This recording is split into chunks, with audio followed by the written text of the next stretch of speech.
자, 오늘은 인간 활동과 기후변화 마지막 단원입니다. 지구온난화에 대한 이야기를 마무리 지어 볼 건데 그 중에 첫 번째 지구의 복사평형이라는 이야기가 나옵니다. 사실 지구가 복사평형을 이루고 있다는 이야기는 우리가 이전에도 했던 적이 있어요. 어디서 했었냐면은 우리 위도별 에너지 불균형을 이야기할 당시에 지구라는 행성이 있고 지구한테 에너지를 주는 놈이 있고 지구에서 에너지가 빠져나가는 양이 있더라. 지구가 에너지를 먹는 양을 흡수량이라고 부르고 지구에서 빠져나가는 양을 지구의 에너지 방출량이라고 부를 거다. 이때 지구의 흡수량 같은 경우에는 태양으로부터 오기 때문에 태양 복사 에너지다. 이렇게 부를 수 있고 지구로부터 나가고 있는 에너지는 지구 복사 에너지다. 이렇게 이야기를 할 수 있다고 했어. 이때 요까지는 뭐 우리가 지난 시간에 했던 이야기를 덧붙여 보면은 요거 둘이가 결국 셈셈이가 되는 거고 그래서 결과적으로 지구의 기온이 일정하게 유지가 되고 있다. 이런 이야기가 지난 시간까지 우리가 나누어 봤던 거라면 여기다가 하나의 이야기만 덧붙여 보겠습니다. 자, 보세요. 우리가 요 뒷단원에 전체 단원에서 이어서 할 이야기가 뭐냐면 빈이라는 아저씨의 법칙이 하나 나와요. 빈이라는 아저씨는 무슨 생각을 했느냐면은 어떤 전체가 내보내고 있는 빛의 파장 영역이 있어. 이때 여러 가지 다양한 파장 영역을 내보내고 있다는 거지. 그 중에 가장 빡세게 내보내고 있는 파장 영역을 람다 맥스라고 부르고 요거를 최대 파장이다. 이렇게 불러줄 겁니다. 이때 람다 맥스는 그 전체의 표면 온도에 반비례한다. 이렇게 이야기를 할 건데 일단은 반비례하고 있는 관계만 생각해 봤을 때는 고온의 물체는 짧은 파장 영역을 내보낼 거고 저온의 물체는 파장이 긴 파장 영역을 내보낼 거고 이 정도는 우리가 느낄 수 있습니다. 근데 여기서 A 값을 2898이라는 값이 나오는데 뭐 우리는 퉁쳐서 얘들아 한 3000쯤이라고 쳐볼까요? 그럼 잘 봐요. 태양 복사 에너지는 태양은 지구에 비해서 상대적으로 고온일 겁니다. 그럼 얘는 상대적으로 파장이 짧겠지요. 단파 복사요. 그에 반해서 표면 온도가 태양의 표면 온도가 한 6000 켈빈쯤 되거든요, 얘들아. 그러면 6000분의 3000이니까 요거 약분 때리면 0.5 마이크로미터가 돼요. 단위를 조심하세요. 0.5 마이크로미터. 이 정도 파장 영역을 가지는 친구를 우리가 가시광선 영역이다. 이렇게 부를 겁니다. 한 번 더. 지구 복사 에너지는 상대적으로 태양에 비해서는 저온의 전체이기 때문에 파장이 긴 장파 복사를 내보낼 겁니다. 뭐 그럴 수 있겠지. 태양의 표면 온도는 6000이라 그랬잖아. 지구의 표면 온도는 대충 퉁쳐가지고 한 300쯤 치면 돼요. 외울 필요까지는 없습니다. 300분의 3000이니까 요거 계산 때려주면 10 마이크로미터가 될 겁니다. 10 마이크로미터는 어디에 해당하는가? 적외선 영역에 해당하는가? 일단 우리는 태양 복사 에너지를 지구가 흡수하는 양이다. 지구 복사 에너지를 지구가 방출하는 양이다. 해서 그치지 말고 이제는 태양 복사 에너지는 상대적으로 파장이 짧아. 왜? 태양은 표면 온도가 높은 천체니까. 파장이 짧은 단파 복사인데 빈의 변이 뭐 멋있갱이 법칙이 있다 하더라. 거기에 따르면은 한 0.5 마이크로미터 정도에 해당하는 가시광선 영역이다. 지구 복사 에너지는 상대적으로 저온의 전체이니까 파장이 긴 장파 복사일 텐데 이때 장파 복사 300분의 3000 치면 10 마이크로미터 적외선 영역이다. 0.5 마이크로미터와 10 마이크로미터를 우선적으로 외울 게 아니라 우리 여기 나오는 가시광선이다, 적외선이다를 먼저 머릿속에 좀 넣어주면 좋겠어요. 여기까지 무리 없겠지요? 그럼 자, 넘어가 볼게요. 뒤에 따라 나오는 내용이 태양 복사 에너지와 지구 복사 에너지와 관련되는 내용인데 여기서는 여러분들이 주목해 줘야 되는 게 일단 그래프야, 그래프. 그래프는 사실 막 억수로 자주 나오는 그래프는 아닙니다. 하지만 우리가 한 번이라도 정리를 하지 않으면 굉장히 헷갈릴 수 있는 내용이기 때문에 쌤은 꼭 강조하는 편입니다. 자, 먼저 나는 태양 복사 에너지와 관련된 그래프를 그려볼 거야. 내가 이미 이 친구에 대해서 알고 있는 내용을 먼저 한번 적어볼게요. 태양 복사 에너지는 우리 지구가 먹는 양이야. 흡수량. 거기다가 태양 복사 에너지는 파장이 짧아요. 단파 복사. 0.5 마이크로미터는 나중에 외운다 치더라도 이 친구가 가시광선 영역이다. 요거는 좀 기억을 해주자 그랬습니다. 되겠지요? 그럼 그래프를 그려볼 건데 얘들아, 요 그래프는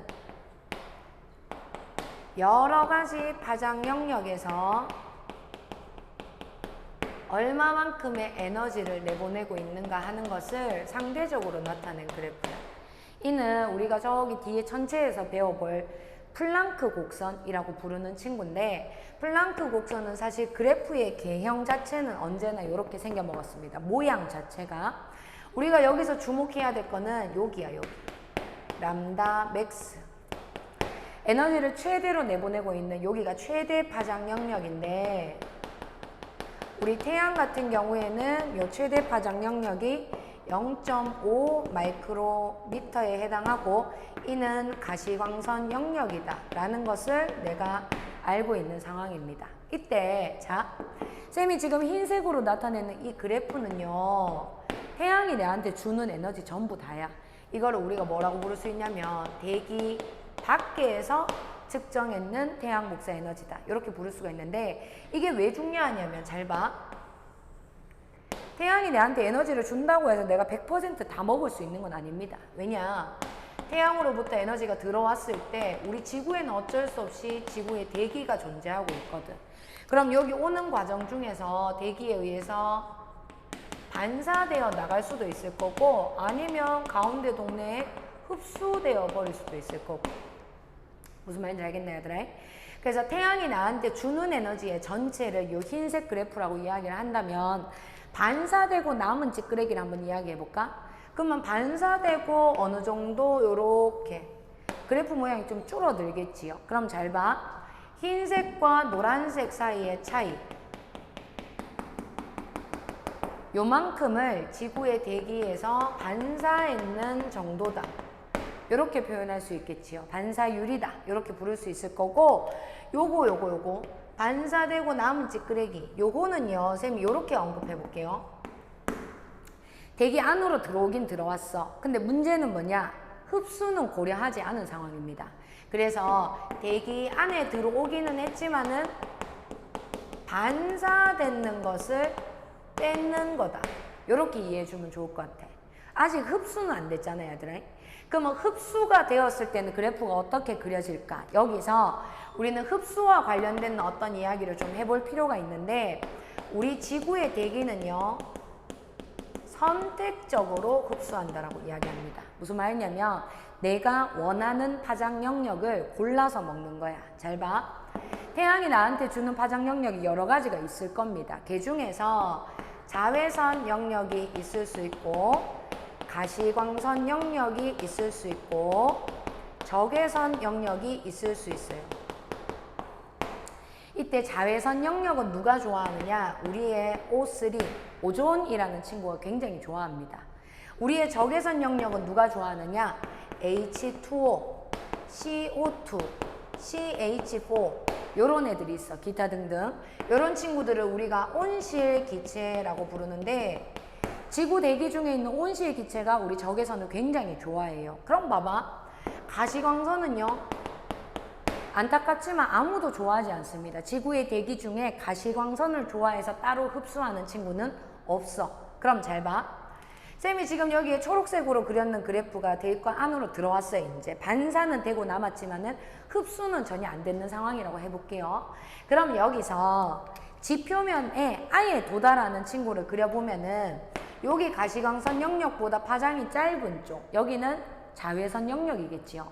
자외선 영역은 앞서 얘기했듯이 오존에 의해서 흡수가 돼버린다 그랬어. 그럼 지구의 표면에 도달 잘 안 해야 되겠지. 그럼 봐봐. 요런 느낌.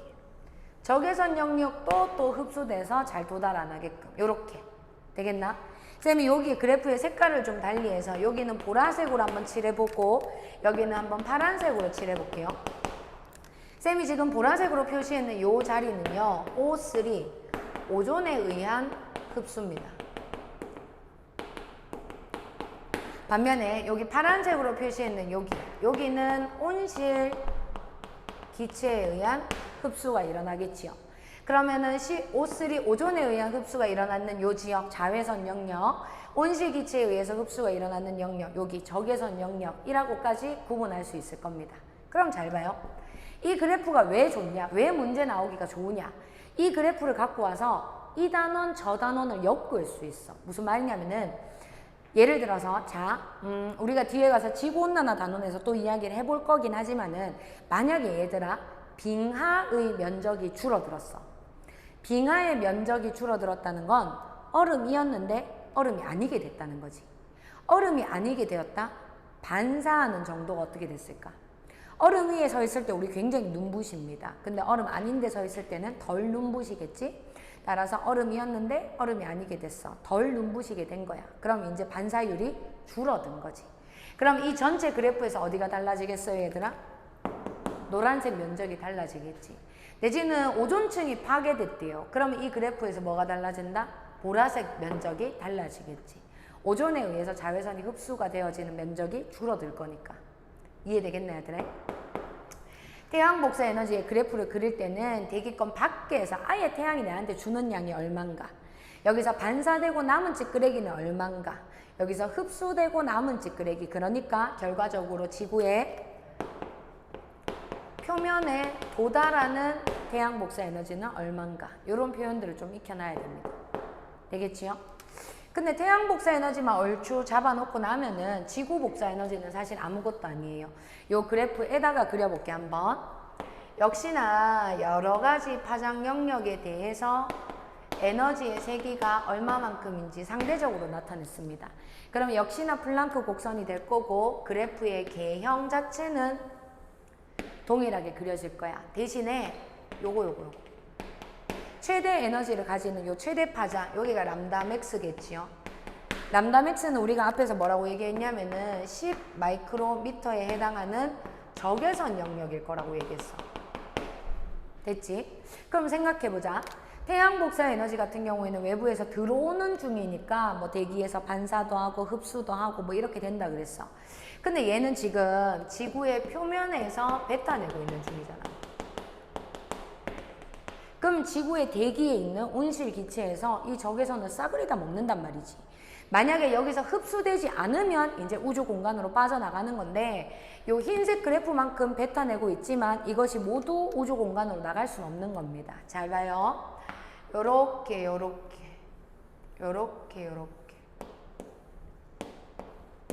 무려 이만큼의 아래쪽에 이 면적만큼 지구의 대기에 의해서 흡수가 되는 겁니다. 적외선 영역이기 때문에 대부분이 H2O, CO2, CH4와 같은 온실 기체에 의해서 흡수가 되는데요. 여기서 잠깐만 여기 한번 봐줄래 얘들아. 여기 가운데 동네에 약간 기분 나쁘게 삐쭉 올라와 있는 데 있지요. 요거는 O3, 오존에 의한 흡수가 일어나는 지역입니다. 선생님, 오존은 앞서서 자외선을 흡수하는 친구라고 얘기했었는데요. 맞아요. 자외선을 주로 흡수하는 친구이기는 하지만은 일부 파장 영역에서는 적외선을 흡수하는 온실기체의 역할을 하기도 해. 그렇기 때문에 요 가운데 부분, 실제로 기출에서 얘들아 요 부분 따로 빼가지고 요거 O3 영역에서 흡수했냐, CO2에서 흡수했냐 이렇게 물어본 적이 있는 문제거든. 그러니까 요거는 좀 짜증나긴 하지만 따로 기억해 놓도록 합니다. 요 가운데 뿔뚝 튀어나와 있는 데는 O3에 의한 거다. 그럼 잘 봐요. 좋아. 적외선 영역이고 지구의 대기에 있는 온실 기체가 얘네들을 너무 좋아하는데, 그래서 열심히 먹었대. 근데 문제는 뭐냐면은 여긴 거야. 아니 먹으려면 진짜 다 먹지 왜. 지구가 내보내고 있는 복사 에너지를 지구의 대기에서 싹 다 먹었으면 오히려 이해가 되는데, 여기서 요만큼의 면적은 오히려 또 흡수가 안 됐어. 잘 봐. 요런 느낌입니다. 여기 색칠 안 돼 있는 요 부분. 요 동네는 지구의 대기에 의해서 흡수가 일어나지 않고 우주 공간으로 바로 빠져나갔단 말이야. 그래서 여기를 같은 적외선 영역임에도 불구하고 지구의 대기에 흡수되지 않고 우주 공간으로 바로 나갔어. 얘를 대기가 마치 창문을 열어놓은 것처럼 보인다 해서 대기의 창 영역이라고 부르고, 파장 영역대는 주로 8에서 13 마이크로미터 정도다. 이렇게 이야기를 하거든. 굳이 뭐 8에서 13을 외울 필요까지는 없어요. 근데 지구 복사 에너지, 즉 적외선 영역 중에서 일부 파장 영역대는 온실 기체에 의한 흡수가 일어나지 않고 우주 공간으로 바로 나갔다 정도는 기억하고 있어 줘야 될 것 같아. 여기까지 되겠지요? 자, 그럼 넘어갑니다. 이제 온실 효과야. 만약에 누군가가 여러분에게 온실 효과가 뭔데? 이렇게 물어본다면 우리는 온실에서 일어나는 효과라고 이야기를 해주면 됩니다. 여러분들 온실이라는 곳을 가봤나? 가본 적이 있니? 온실. 온실은요, 비닐하우스 같은 느낌이라고 생각을 하면 돼. 자, 선생님이 그림을 한번 그려볼게요. 비닐하우스는요, 투명한데 따뜻합니다. 다시, 비닐하우스는 투명한데 따뜻해. 물체를 볼 수 있도록 해준다는 것은 가시광선이겠지요. 잘 봐. 가시광선 영역, 즉 단파복사. 가시광선 영역은 잘 통과시킵니다. 그에 반해 여기서 나오고 있는 장파복사,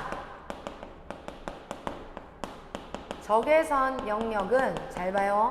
얘도 그냥 나와서 바깥으로 그냥 빠져나와 버리면 그냥 쌤쌤이가 될 것 같은데 얘가 공기에 다시 한번 먹혀.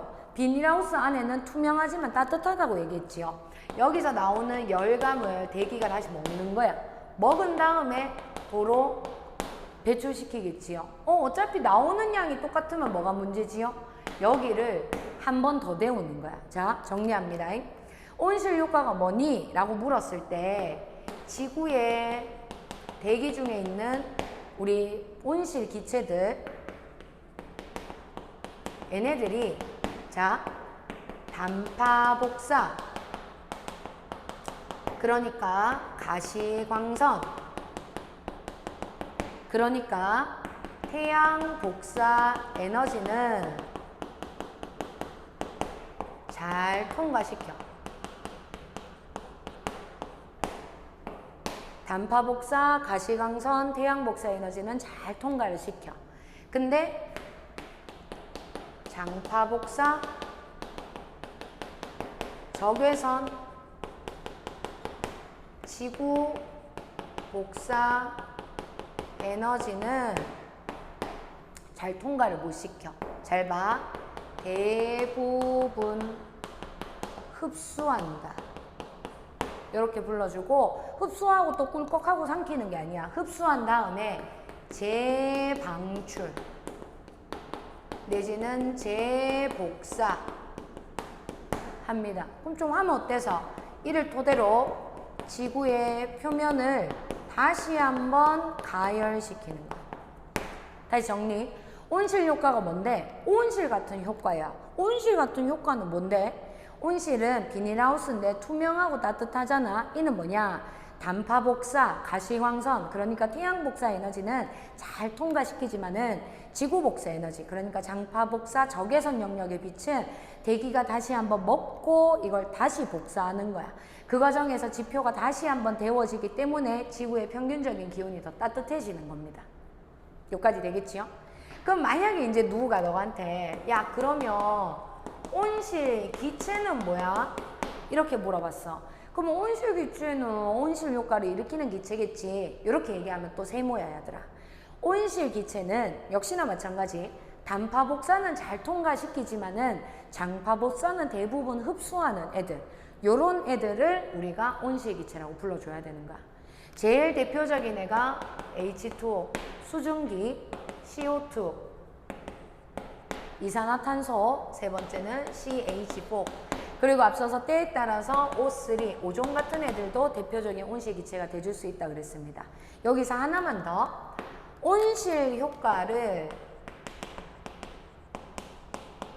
기여하는 정도.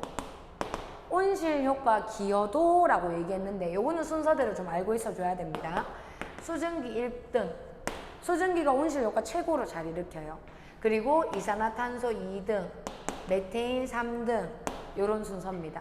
그래서 온실 효과의 기여도라는 이 개념을 좀 기억을 해 놓도록 하고, 여기서 하나만 더. 온실 효과 기여도와 구분해 줘야 되는 게 뭐냐면 온난화 지수라는 표현을 써요. 온난화 지수. 온난화를 얼만큼 일으키느냐. 온난화 지수에서 가장 중요한 요소는 뭐냐면 같은 양이 있을 때입니다. 수증기는 온난화 지수에서 보통 빼고 이야기를 하거든. 그러면 이산화탄소랑 메테인이랑 두 개를 놓고 비교했을 때, 자, 같은 양이 있다면 메테인이 훨씬 더 온난화를 많이 일으킬 수 있습니다. 근데 그러니까 온실 효과에 기여하는 정도는 CO2가 더 크다 그랬어. 이건 왜 그렇다? 양이 훨씬 많은 거야. CO2는 양이 워낙에 많기 때문에 이 CH4가 같은 양이 있으면 더 많은 온난화를 일으킬 수 있음에도 불구하고 온실 효과 기여도가 CO2가 높을 수밖에 없는 거지. 배출량이 워낙 많아서 그래요. 여기까지 무리 없겠지요? 요거. 대신에 온실 효과에서 쌤이 조금 더 걱정하는 건 뭐냐면 얘들아, 그림을 여러분들 손으로 그려낼 수 있었으면 좋겠어요. 물론 명확한 숫자값까지 다 적을 수 있으면 제일 좋겠지만 숫자값이 없더라도 대략적인 그림 정도는 내가 그릴 수 있어야지 문제 풀기가 훨씬 더 수월합니다. 왜냐? 이리 와봐봐. 경우의 수가 되게 다양하게 있을 수 있어요. 대기가 없는 경우, 대기가 있는 경우. 대기가 없는 경우는 들어올 때 그냥 시원하게 들어오고 나갈 때 또 시원하게 나가겠지요. 100만큼 들어왔으면은 100만큼 나가면 되는 거야. 근데 문제는 뭐냐? 대기가 있어요. 그러면 들어왔어. 들어오는 건 일단 들어왔어. 100 들어왔어. 그럼 내가 여기서 100만큼 나가면 되는데 얘들아, 나가는 게 우주 공간으로 바로 빠져나가지 못한다 그랬잖아. 대기에서 이걸 먹고 나서 또 꿀꺽하는 게 아니라 다시 복사. 그럼 지구의 표면을 한 번 더 데워준다 그랬지요. 그럼 잠깐만, 내가 우주라는 친구가 내한테 일단은 100을 줬잖아. 그럼 어찌됐건 줬는 만큼 무조건 갚아야 되는 거거든. 그러면은 지구에서 우주로 빠져나가는 양도 100이라고 쳐봅시다. 이때 위로 100 나가면 아래로도 100 나가야 되는 거거든. 그럼 얘가 100이 되겠지요. 그럼 결과적으로 지구의 표면에서 먹었는 총량은 이만큼이야. 그럼 지구의 표면 입장에서 쌤쌤이를 만들어야 되는데 난 얼마 뱉어내야겠어? 200 뱉어내는 거야. 쌤이 지금 적었는 거는 숫자 값을 명확하게 적는 이 요령을 보여주는 건데, 사실 쌤이 이렇게 적으면서도 좀 조심스러운 건 뭐냐면은 문제마다 조건이 다 다를 수가 있어. 예를 들면은 어떤 문제에선 얘들아, 반사를 고려하냐 안 하냐 이런 걸 던질 수가 있는 거거든. 쌤이 지금 칠판에 그렸는 그림은 반사를 전혀 고려하지 않은 경우입니다. 맞지요? 그럼 봐. 문제는 이런 식인 거야. 만약에 지구의 대기가 없어진다면, 지금 지구의 대기가 사라진다면 지구의 평균적인 기온은 어떻게 될까요? 이렇게 물어봤어. 그럼 봐. 대기가 있는 경우에는 재복사, 재가열 이런 과정들이 있기 때문에 기온이 더 높아진다 그랬잖아. 그래서 온실 효과가 일어나면 지구의 평균적인 기온이 높아지는 거야, 일단은. 근데 만약에 지구의 대기가 없어졌대요. 그러면 현재보다 평균 기온이 더 낮아지겠지. 그렇구나. 그럼 봐, 또 물어볼게. 만약에 지구의 대기가 사라진다면 지구에서 우주 공간으로 배출되고 있는 에너지는 어떻게 될까요? 이렇게 물어봤어. 또 만약에 여러분들이 섣불리 지구의 대기가 사라지고 지구가 더 추워진대. 추워지면은 뭔가 배출되는 에너지가 더 적어지는 거 아니야? 이런 식으로 들어가면 이상해지는 거야. 내가 간단하게라도 이 그림이 머릿속에 들어있잖아. 대기가 없는 경우에 나가는 양도 결국 100이어야 되고, 대기가 있는 경우에도 지구에서 우주 공간으로 빠져나가는 양도 결국 100이어야 되는 거지. 지구에서 우주 공간으로 나가는 양은 둘 다 똑같아야 되는 겁니다. 근데 봐. 여기서 만약에 내가 반사를 고려해버리잖아? 그럼 또 얘기가 달라져요. 자, 쌤이 요 밑에다 간단하게 그려볼게. 역시나 대기가 없어. 얜 대기가 있어. 대기가 있는 경우에 반사를 고려했다고 치자, 이번에는. 대기가 없는 경우에는 들어와. 근데 여기서 뭐 일부 반사를 했다고 친다 하더라도 만약에 100 줬는데 반사를 뭐 한 5 정도 했다고 쳐볼까? 그럼 난 결국 95 먹는 거야, 얘들아. 됐어요? 그럼 95 먹었으니까 95 뱉어내면 되는 거야. 문제 없겠지요? 근데 대기가 있는 경우는 이제 좀 신경 써줘야 되는 게 많은 거지. 들어오겠지? 근데 한 30 팅간했다고 치자.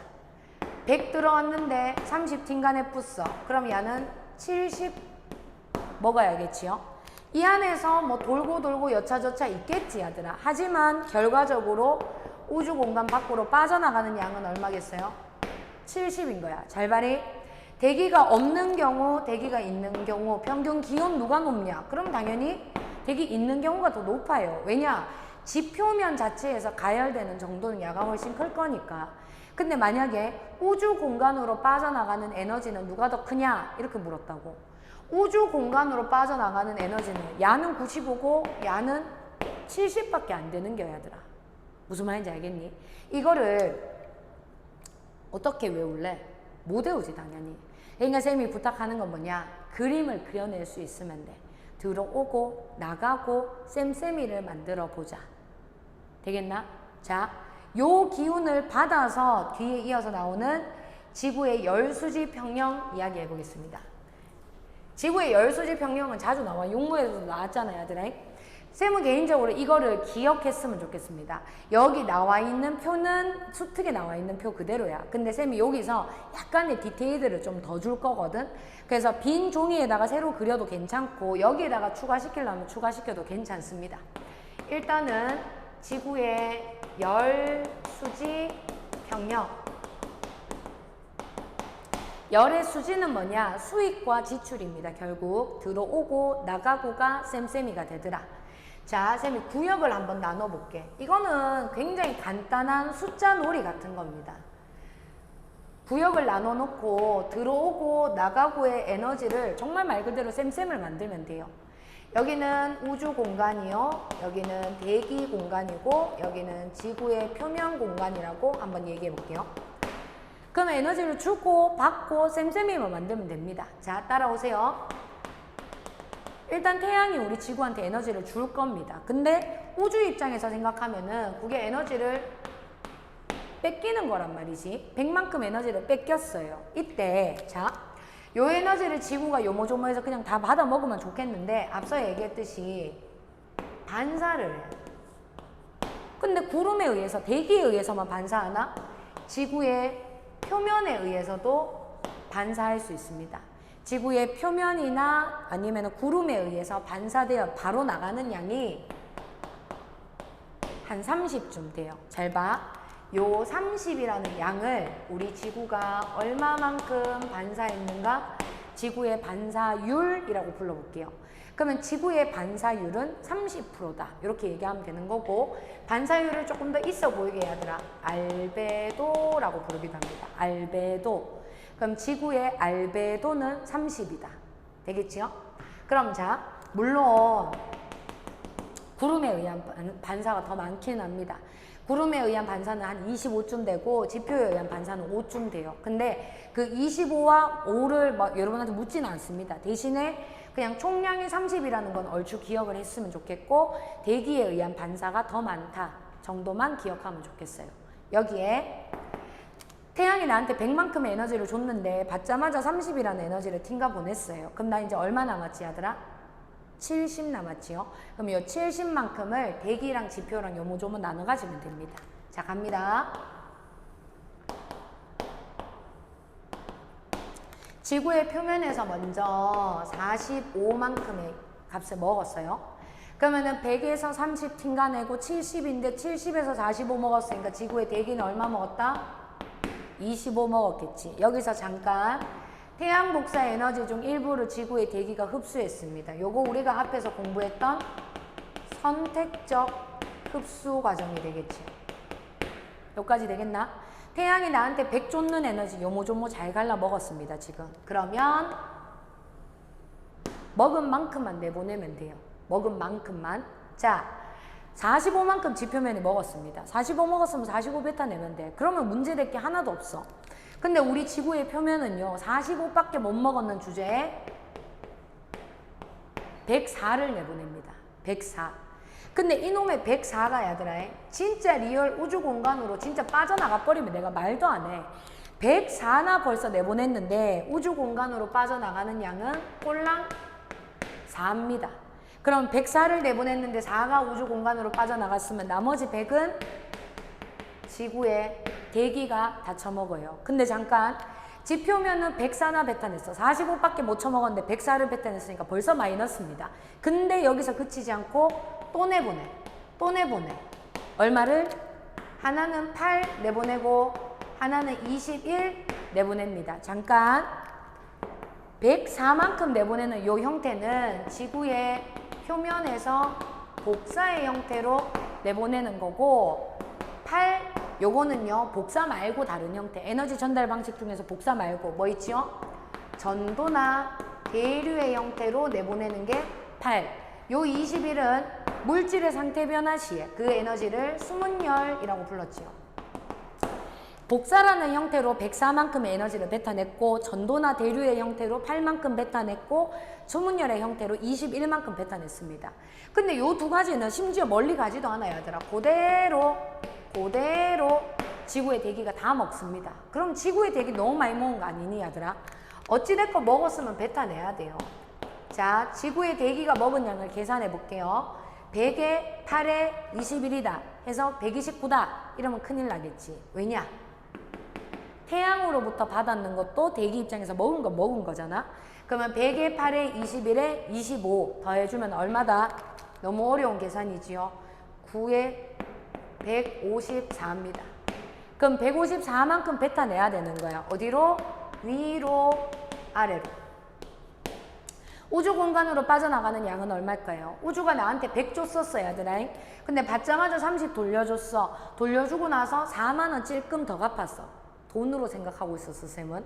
100만원 빌려줬는데 30만원 받자마자 돌려줬고 4만원 찔끔 더 갚았어. 그럼 얼마 남았어, 얘들아? 난 나머지 66만원 갚아주면 돼. 근데 지표한테도 줘야지. 45밖에 안 먹었는데 지금 104에 8에 21에 너무 마이너스가 크잖아. 그럼 얼마 줄까요? 88 주면 되는 거야. 그러면 우주 쌤쌤, 대기 쌤쌤, 지표면 쌤쌤. 끝. 여기까지 무리 없겠지요? 그럼 잘 봐리.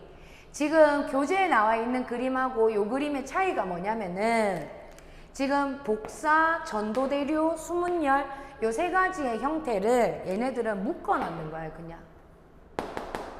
되겠나? 그냥 방출이라 그래서 하나로 묶어놨는 형태이기 때문에 차이가 있을 수밖에 없는 겁니다. 알겠지요? 근데 문제에 따라서 묶어놨는 형태의 그림이 나올 수도 있고 이거를 다 흩어놨는 그림이 나올 수도 있어요. 그래서 흩어놨는 거를 따로 묶는 거야. 얼마든지 쉽게 할 수 있지만 묶어놨는 걸 나중에 흩치는 건 모르면 못한단 말이야. 그래서 쌤은 이렇게 다 풀어 제껴놨는 걸로 기억하기를 바랍니다. 여기까지 무리 없겠지요? 그럼 잘 봐. 이 문제에서, 그러니까 열수직 평형 관련 문제에서 반드시 기필코 나오는 거를 쌤이 한 4가지 정도로 정리를 해볼까 싶은데 첫 번째가 뭐냐면은 미지수 문제야. 이번에 7모에서 여러분들 조금 괴롭혔다고 얘기하는 친구들이 있던데 요 숫자들을 알고 있었으면 할 수 있는 거지. 잘 들어잉? 미지수 알고 있죠? 여기 A, B, C, D, E, F, G 뭐 이렇게 해서 뭐 A랑 B랑 더 있는 게 뭐 C를 빼고 막 이런 문제들. 그 문제 출제자가 사실은 원하는 건 뭐냐면 여러분들이 미지수를 직접 가지고 식을 세우기를 바래. 근데 세우려면 세울 수 있겠지. 뭐 그냥 아주 간단한 식이니까. 근데 그거는 시간이 너무 오래 걸린단 말이야. 우리가 이런 열수직 평형 문제 따위에서 그런 걸 언제 그걸 다 세우고 앉아 있어요. 그래서 쌤이 추천하는 미지수 문제 풀이는 숫자를 외우세요. 쌤이 지금 칠판에 그려줬는 이 숫자가 절대적인 것은 또 아닙니다. 무슨 말이냐면 어느 문제에서는 지구의 반사율을 30이다 이렇게 주지 않고 28이다 이렇게 줄 수도 있어. 얼마든지. 그러면 그때는 나머지 숫자들을 좀 키워가지고 어떻게든 평형만 맞추면 되는 거예요, 얘들아. 근데 일단은 여기 주어져 있는 게 가장 기본적인 형태라고 생각을 하고 요 숫자 값을 외우고 있으면은 미지수 문제가 나왔을 때 직접적으로 숫자를 집어넣어서 계산하는 게 제일 간편해요, 사실은. 숫자 외우는 거 복잡하지, 싫지. 그래도 더하고 빼고 제로가 돼야 되는 애들이니까 생각보다 외우기 괜찮습니다. 텅 빈 종이에다가 구형 나누고 들어오고 나가고 쌤쌤이 맞추는 거 한 3-4번만 그려보면 충분히 여러분들 걸로 만들 수 있어요. 요거 기억하세요. 숫자 하나. 두 번째는요. 요런 말을 써요. 태양 복사 에너지냐 지구 복사 에너지냐 이렇게 물어보는데 문제에서 좀 더 실질적으로 쓰여지는 표현을 갖고 와보자면 얘들아 요거 가시광선이니 요거 적외선이니 이렇게 물어보는 게 보통이야. 그러면 가시광선이니 적외선이니 라는 질문이 나왔을 때는 항상 우리 마음속에서 이 친구는 태양으로부터 왔을까 지구로부터 왔을까 이렇게 생각하면 훨씬 더 쉬워요. 이리 와볼래 얘들아? 만약에 쌤이 요걸 물어봤어. 얘는 가시광선이야 적외선이야? 라고 물으면 누구로부터 왔지? 태양으로부터 왔어요. 아 얘는 가시광선이야 이렇게 생각하면 돼. 얘는 적외선이야 가시광선이야? 누구로부터 왔지? 지구로부터 왔어요. 아 적외선이야 이렇게 얘기하면 돼. 얘는 뭐야? 가시광선이야 적외선이야? 누구로부터 왔지? 지구의 대기로부터 왔지요. 지구의 표면이나 지구의 대기나 거기서 거기야. 온도에 의해서 파장이 결정되는 거라 했잖아. 지표의 온도나 대기의 온도나 거서 겁니다. 그럼 얘도 적외선이야 이렇게 판단하면 돼. 단 조심해야 되는 친구는 딱 한 명 있어요. 이겁니다. 이 친구를 가져와서 이거 가시광선이니 적외선이니 이렇게 물어보면 누구로부터 왔지? 태양으로부터 왔네. 태양으로부터 왔으니까 가시광선이요. 이러면 이제 틀리는 거지. 왜냐? 이 친구는 선택적 흡수 과정이야. 우리 앞에서 얘기했잖아. 선택적 흡수 과정. 자외선은 오존이 좋아하니까 먹고 적외선은 온실기체가 좋아하니까 먹어. 근데 우리의 가시광선은 좋아하는 친구가 없어서 아무도 안 먹는다 그랬잖아. 태양 복사 에너지에서 가장 많은 양을 차지하는 게 가시광선은 맞아. 하지만 선택적 흡수 과정에서는 가시광선 영역 흡수 안 한다는 거지. 뭔 말인지 알겠지요? 요거 선택적 흡수만큼은 조심해야 됩니다. 여기서는 자외선, 적외선 영역이 발견될 거야. 자, 세 번째, 요거 요즘에 굉장히 잘 나오는 건데 복사냐 아니냐입니다.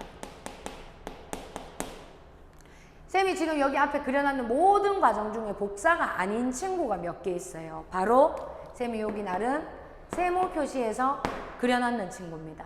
세모 모양 요 두 친구는 전도나 대류, 수문열의 형태이기 때문에 얘네들은 복사가 아니거든. 그럼 잘 봐. 문제에서 이렇게 묻는 거야. 얘들아, 지구의 표면에서 흡수하고 방출하는 에너지는 같아, 그지? 이거 맞는 말이지. 항상 쌤쌤이를 맞춰야 된다 그랬잖아. 근데 다시 얘들아, 지구의 표면에서 흡수하고 방출하는 복사 에너지는 같지? 이러면 틀린 말이라고. 왜냐? 들어오고 나가는 에너지가 있는데 나가는 에너지 중에 복사가 아닌 형태가 발견이 되잖아 지금. 들어오는 거는 전부 다 복사야. 근데 나가는 게 복사가 아닌 애들이 있어. 그러면 들어오고 나가는 복사 에너지는? 이라고 물으면 쌤쌤이라고 말하면 안 되지. 그럼 다시 질문. 들어오고 나가는 복사 에너지는 누가 더 커요? 들어올 때는 둘 다 복사. 근데 나갈 때는 복사가 아닌 친구가 있다고. 복사의 형태로 나가는 에너지의 양이 더 적겠지. 흡수되는 복사 에너지보다 방출하는 복사 에너지가 더 적다. 이렇게 얘기하면 되는 거야. 복사인지 아닌지는 굉장히 함정으로 잘 쓰입니다. 그러니까 항상 문제에서 그냥 주고받는 에너지를 묻는 건지 아니면 주고받는 복사 에너지를 묻는 건지 잘 살펴봐주고 이야기해야 돼요. 됐지요? 하나만 더. 마지막 네 번째. 지구온난화. 지구온난화는 지구가 더워지는 겁니다. 앞에서 이야기했던 온실 효과가 세지는 거야. 왜? 대기 중에 온실 기체가 많아지는 거거든.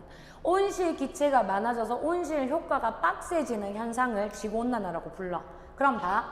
쌤이 이 그림 안에서 온실 효과를 한번 표시해 볼게요. 온실 효과. 일단 지표 복사 에너지 중 대부분을 지구의 대기가 흡수하는 거. 요거겠지요? 흡수하고 가만히 안 있어요. 방출합니다. 재복사, 재방출. 그를 통해서 지구의 표면을 재가열시켜요. 쌤이 지금 동그라미 쳐놨는 요 세 개가 지구온난화 온실 효과의 과정입니다. 근데 넓게 보면 많이 먹었으니까 많이 뱉어낼 수 있겠지요. 그래서 넓은 의미에서 보면 요거까지도 온실 효과, 지구온난화라고 볼 수 있습니다. 그럼 봐. 문제에서 제일 많이 쓰는 함정은 이런 거야. 지구온난화가 심해졌대요. 지구가 너무너무 더워졌대. 이때 요 66이라는 값이 어떻게 되냐? 이런 질문을 던지는 겁니다. 일단은 우리가 생각하는 거지. 지구가 뜨거워졌어. 더워졌으니까 지구에서 밖으로 배출하는 에너지가 많아지는 거 아니야? 뭐 이런 오해를 할 수가 있다고. 자, 66을 건드릴 수 있는 건 태양이 내한테 돈을 더 많이 빌려줘야 돼. 각각의 셈셈이를 유지해야 된다 그랬잖아. 태양이 어차피 내한테 100만큼의 에너지만 줬다면은 나머지 애들이 일정한 상황에서 나는 무조건 66인 거야. 근데 만약에 우주는 내한테 100만큼의 에너지를 줬어요. 근데 반사를 적게 했다 치자. 그럼 얘네가 증가할 수 있는 거지. 잘 봐. 66, 그러니까 우주 공간으로 빠져나가는 에너지를 건드릴 수 있는 거는 우주 공간 안에서의 숫자 놀이인 거야. 내가 이 안에서 지구온난화에 의해서 막 뭐가 난리법고장이 난다 하더라도 바깥으로 배출되는 에너지 양은 변화해서는 안 된다는 겁니다. 뭔 말인지 알겠죠? 요거 하나, 둘, 셋, 넷. 사실 네 가지만 잘 기억해 놓으면 문제 푸는데 아무 지장이 없어요. 열수직 병영 문제는 어려워하는 친구들은 진짜 끝까지 어려워하거든. 쌤이 요 네 가지 정리했습니다. 요 네 가지만 잘 챙겨 놓고 한번 생각 잘 해보세요. 문제를 보면은 요 네 가지에서 벗어나는 경우가 잘 없습니다. 되겠지요? 다음 넘어갑니다. 다 왔어 이제. 지구온난화가 시작됐습니다. 사실 지금까지 우리는 지구온난화를 배우기 위한 밑밥이었어요. 근데 그런 거 치고는 지구온난화 내용이 너무 쉽기 때문에 굉장히 금방 끝납니다. 쌤 잠깐 보세요. 지구온난화 온실 효과가 커졌어. 왜? 온실 기체가 많아졌거든. 되겠니? 지금 기온의 편차값이 들쭉날쭉하고 있긴 하지만 얼추 증가하는 추세를 보이고 있습니다. 여기에 이산화탄소, 메테인, 산화이질소 등등에 의해서 어찌됐건 모두 농도가 짙어지고 있어요. 아, 지구는 더워지고 있는 거구나. 지금 현재 그렇구나 정도로 파악을 하면 되는 거고, 넘어가서 온난화에 의한 영향이 나오는데 요거는 얘들아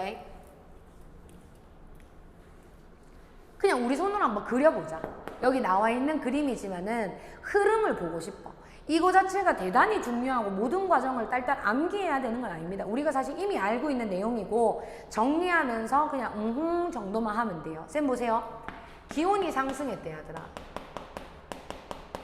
지구온난화가 심해졌으니까 기온 상승에 의해서 우리한테 제일 쉽게 와닿는 건 북극곰이 살집이 없어지는 거야. 빙하가 해빙됩니다. 빙하가 해빙되면 제일 먼저 우리한테 와닿는 거는 해수면의 높이가 상승해요. 그래서 몰디브가 사라지는 거지. 해수면의 높이가 상승하는 이유 자체가 조심해라 얘들아. 빙하의 해빙만 있는 것은 아닙니다. 뭐냐? 바닷물 자체가 열팽창할 수도 있어. 바닷물 자체가 열을 받으면 그 자체가 부피가 팽창할 수 있는 거거든. 해수의 열팽창. 역시나 기온 상승에 의해서 해수의 열팽창이 발생할 수 있는 거지. 근데 잠깐 요거를 조금 더 있어 보이게 정리하자면 기온 상승에 의해서 바닷물의 온도가 높아지고 해수의 열팽창이 발생하였다. 이렇게 정리해볼까? 왜냐하면 수온 상승에 의한 이야기도 좀 할 말이 많거든. 일단은 수온이 높아졌어요. 증발량 많아지겠지? 증발량이 많아졌다? 그러면 대기 중에 수증기가 많아지는 거잖아? 그러면 수증기가 일단 많아지면 얘들아 수증기 자체가 온실 기체이기 때문에 여기서 기온을 상승시킬 수도 있어. 아니면은 증발량이 많아졌다, 대기 중에 수증기가 많아졌다, 요 과정을 통해서 이상기온, 슈퍼태풍 뭐 이런 것들이 발생할 수 있는 거지. 그럼 봐, 이상기후가 발생하잖아? 그러면은 기후에 의해서 못 먹고 못 사는 사람이 생길 수 있어. 기후난민. 근데 아까 전에 얘기했던 해수면의 높이 상승에 의해서도 저지대가 침수되잖아? 몰디브 없어진다면 그럼 그런 동네 사는 사람들은 날씨 때문에 못 먹고 못 사는 사람들이 생길 수 있다는 거지. 역시나 기후난민. 근데 얘들아 수온이 상승하게 되면은 여기서 하나 더 연결해 볼게요. 야는 바닷물이 따뜻해진 거잖아? 그러면 해수 자체의 용해도가 줄어들어요. 아, 용해도 좀 줄면 어때서? 자, 나는요, 바닷물에 적당하게 녹아 들어가면서 살고 있었어. 근데 바닷물이 뜨뜻해지니까 내가 바다에 못 녹아 들어가고 어떻게 해요? 대기 중으로 다 빠지게 되는 거지. 내가 누구냐? 이산화탄소입니다. 그러면 대기 중에 CO2 양이 많아지게 되는 거지. CO2가 많아졌대요. 이거 역시 온실 기체가 되는 거니까 또 기온을 상승시킬 수 있다 이 말이지. 잘 봐. 지구온난화에서 우리가 이런 막 전 과정을 막 딸딸 외워야 되는 건 아니라고 얘기했어요. 대신에 얘네들은 굉장히 유기적인 관계를 갖고 있다는 것쯤은 알고 있어야 됩니다. 하나의 현상이 발생했을 때 여기서 그냥 탁 그치는 게 아니라 얘는 얘를 유발하고 얘는 얘를 유발하고 얘는 얘를 유발하고 심지어 여차저차 해서 맨 처음에 시작 지점을 강화시킬 수도 있습니다. 한 번 더. 기온이 상승해서 여차저차 했는데 결과적으로 기온을 다시 상승시키는 거야. 요런 거를 잘 봐. 플러스 양의 피드백이다. 요런 표현을 써요. 양의 피드백이다. 포지티브 피드백이다. 되겠나? 플러스 양의 되먹임 뭐 이런 표현을 쓰기도 하고 하나의 현상이 발생해서 여차저차 파생되었는 현상이 다시 그 현상을 강화시킬 때 양의 피드백이다. 양의 되먹임이다. 되겠지요? 그럼 하나의 현상이 발생했는데 여차저차해서 이 현상을 약화시켜. 그럼 음의 피드백이다. 이렇게 얘기하면 돼. 근데 양의 피드백, 음의 피드백에 관련된 문제는 현재까지는 그 설명을 문제에서 주고 뭐 그럼 야는 양의 피드백이니? 이 정도 묻는 게 다였어요. 그러니까 이 양의 피드백이라는 표현 자체에 너무 쫄 필요는 없고 얘네들이 굉장히 유기적인 관련이 있고 얘네들의 어떤 과정을 내가 충분히 유추하려면 유추할 수 있다는 거지. 여기까지 되겠지요? 그럼 봐. 그 밑에는 우리나라에서의 뭐 현상부터 시작해서 지구온난화에 의해서 발생하는 몇몇 가지 조그만한 팁들을 이야기하고 있는 건데 자, 쌤 이렇게 얘기해 볼게요. 해수면의 높이는 잘 엮어서 나와. 기온이 높으면 아까 얘기했잖아. 기온이 높아졌어요. 빙하가 해빙되기도 하고 해수 자체가 열팽창하기도 했어요. 그 결과로 해수면의 높이가 높아진다 그랬지요. 만약에 문제에서 이런 경우도 있어. 야, A시기야 B시기 중 해수면의 높이는 누가 더 높았니? 그럼 딴 거 고려할 필요 없이 기온만 보고 판단하면 됩니다. 기온이 높았던 시기, 따뜻했던 시기에 해수면의 높이가 더 높아요. 되겠지요? 그럼 자, 한반도의 기후변화인데 이거 진짜 완전 개꿀이야. 하나만 좀 주의해주면 됩니다. 자, 동식물의 서식지 변화 점점 어떻게 될까요, 얘들아? 그러니까 이런 느낌이야. 옛날에는 대구에 사과가 많이 났잖아요. 얘들아. 대구의 대표적인 특산물로 사과를 얘기했었는데 이게 지금은 대구에 사과가 안 나지. 왜? 날씨가 워낙 따뜻해지니까 더 위로. 옛날에는 추워서 사과를 농사 지을 수 없었던 그 동네가 따뜻해지면서 사과 농사에 이제 적합해지는 거지. 예천 이런 데로 올라가는 거야. 그래서 동식물의 서식지 변화 이런 거 재배지가 재배할 수 있는 지역이 북상하였다. 이런 표현 되겠지요? 북상하였다. 반면에 봄꽃의 개화 시기 당연히 빨라지겠지. 뜨뜻하니까 피는 건데 꽃은 생각보다 너무 빨리 뜨뜻해지니까 생각보다 너무 빨리 피게 되는 거겠죠. 다음은 수도권 계절의 길인데 요거는 쌤 좀 부탁할게 하더라. 여름은 길어지고 겨울은 짧아져요. 이걸 사실 그냥 문장 자체로 난 너가 받아들였으면 좋겠어. 무슨 말이냐면은 여름이 길어진다는 걸 잘 챙겨 너가. 근데 겨울이 짧아진다는 걸 잘 놓쳐. 이런 거지. 봄, 가을이 사라지는 거는 알겠어. 그래서 봄이 여름에 갖다 붙고 가을도 뭐 이래저래 나눠가지고 겨울에 갖다 붙고 그럼 여름이 길어지는 건 오케이. 근데 겨울도 조금 길어질 것 같은데요. 이런 친구들이 있거든. 그래서 요거는 그냥 문장 자체를 받아들여. 여름은 길어지고 겨울은 짧아진다. 되겠지요? 아열대 기후의 확대. 이거는 뭐 말할 것도 없지. 지금 대구가 그렇잖아요. 얘들아. 막 너무 후텁지근하고 뭐 아니면 막 갑자기 스콜이 쫙 내린다던가 막 굽굽하고 뭐 그런 거 있지요. 아열대 기후가 확대되었다. 쌤이 너한테 강조하고 싶은 건 뭔지 아나 얘들아? 맨 마지막에 나오는 거야. 해양의 산성화입니다. 잘 봐요.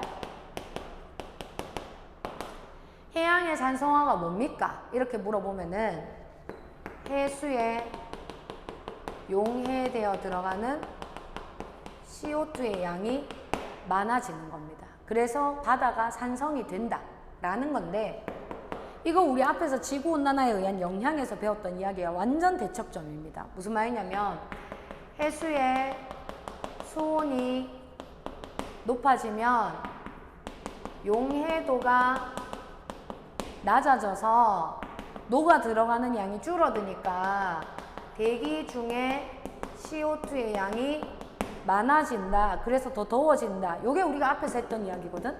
근데 이제는 해수에 용해되어 들어가는 CO2가 많아진다? 이건 뭐지? 조심하세요.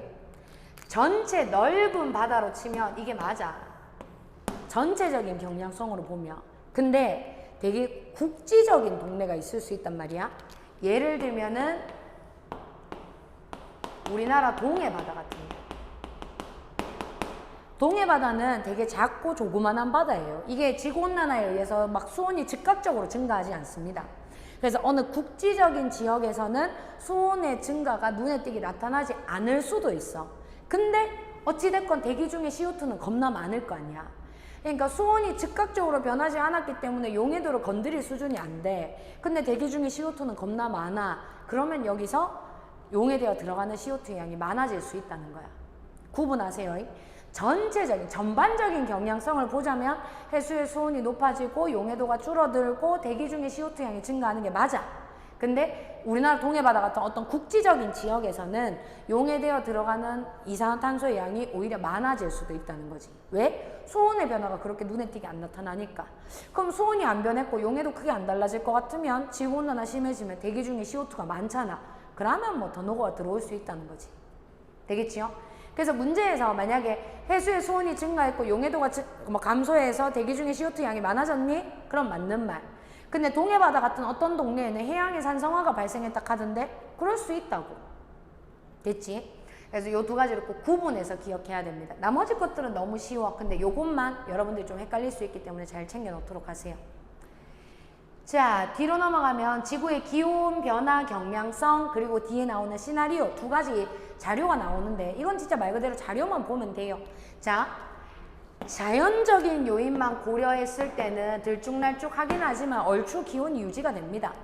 근데 여기에 온실기체 증가만 고려했을 때 요거는 인위적인 요인이거든요, 얘들아.